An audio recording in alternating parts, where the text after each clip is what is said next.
As time has gone by in Formula One, I felt it's one of the most important things to have a very tight-knit team. It's quite interesting that Formula One is, we have almost 1,000 people working at our factory and at the race team. But on a smaller point of view, as a driver, you actually have a very small team. It's my manager, my trainer, PA, and for me, that's it. So to have this small network is everything, and it's a team inside of a team. It's very tight-knit, and you have to be selfish in Formula One. In the very beginning of my career, I didn't have anyone, and as I developed, I realised just how important that small circle is. James has been very important, especially in restructuring the team and trying to bring us to where we want to be. I think if you look at Williams, where we've been in the past, we had our glory years, 10, 20 years back, and gone through a difficult period over the last 5 years. James has come in and he's kind of re-energised and restructured the team now. So we're still in our growing phase and still in our restructuring phase, but it's been really exciting to see, just the kind of ambition that he's got, and he's got the experience as well behind it to back it up. So, he's had that experience at Mercedes Formula One team, a team that's won multiple championships, and he knows what winning takes to be able to implement that at Williams is exactly what we need. Strategy is something which, especially when it came to Williams, I didn't realise just how much they put into it. We have a strategy before we even start driving, so on Thursdays we've already pretty much got an expectation of when everyone's going to pit, what tyres they're going to use. There's a huge amount of effort that gets put into that. As the weekend goes on and we understand the tyres a little bit more, we can then make a decision of what we want to do. The pace of the car obviously is a big factor, but also just before the race starts, we all have a meeting to discuss where our ideas are. Strategy will always have an optimal strategy, which will be on an exact lap, and then it's honestly an open discussion. So from that point on, if I'm feeling a certain way about a tyre or a part of the race stint that I think could help me later on in the race or whatever, it's totally our call. And of course, the strategy has to be very dynamic. So once the race starts, if you have a good lap one or not, that totally depends on the strategy, and the strategy is totally flexible. Obviously, they're looking out for our rivals and seeing what they're doing.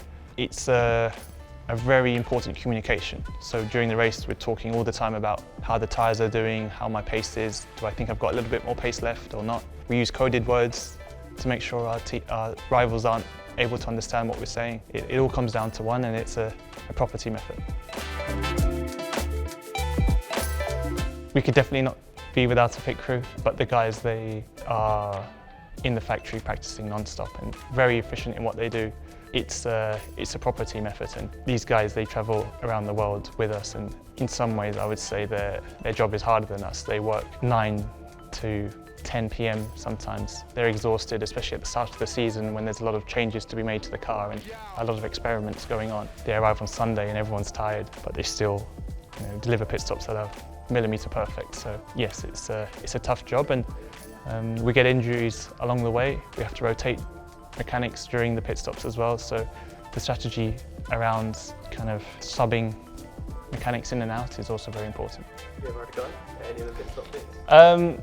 I have had a go on the wheel guns. If anyone ever has a chance to actually try it, you will realise just how powerful the guns are. Obviously, the more powerful the gun, generally the quicker you can take the tyre off and on. You have to be strong, so all the mechanics, they're on training programs. They are working with a coach who is basically optimising their sleep, their work process, their recovery, or this kind of thing. And that's just because it is a physical thing. If you actually pick up the tyres as well, they are extremely heavy, but they make it look very easy. I'd rather just stick in the car and hit my stops. I mean, it's a tricky one because if you divide everyone's jobs up, there's maybe 100 people in the race team. You'll be amazed how specific each job is. There'll be some person that's on one side of the car that's doing only 3 or 4 things, but he has to devote all his time into them 3 or 4 things. I would say the hospitality team, because they arrive before everyone else, they leave after everyone else. The hours they spend are relentless. They're in charge of our nutrition, so before, during and after the sessions, they're doing our breakfast, lunch and dinners, but they have a huge amount of people to look after. I didn't appreciate this, but the service they provide and the quality of the meals makes a huge impact to the team themselves, and they really do take care of us.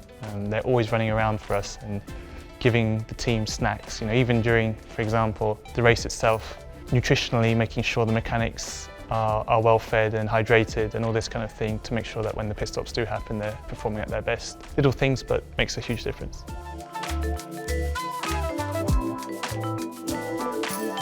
Yes, I would say the team at the factory are the unsung heroes, because obviously you see everyone on TV, you see the race team, but people at the factory, they're working relentlessly 9 to 5, but most of these guys, if you look at the car park after 5 o'clock, it's totally full, no one's left yet. So the dedication and the commitment to this journey that we're on, it's all down to the factory. And so all the development of the car, even goes down to the travel office or accounting, whatever it may be. It's a performance sport and everyone's trying to find the little gains, so it's a big deal. It's why also in some ways it's very important to spend as much time at the factory as possible, to speak to the people that are here and try to motivate everyone, but at the same time just have an appreciation to see all the work that they're doing, and having these conversations face to face about, could be development of the car, but it could also just be about your seat and how does it feel, and can we improve the positioning and get me a better feel for the race car, these kind of things. That's all done here at the factory, so yeah, it's very important.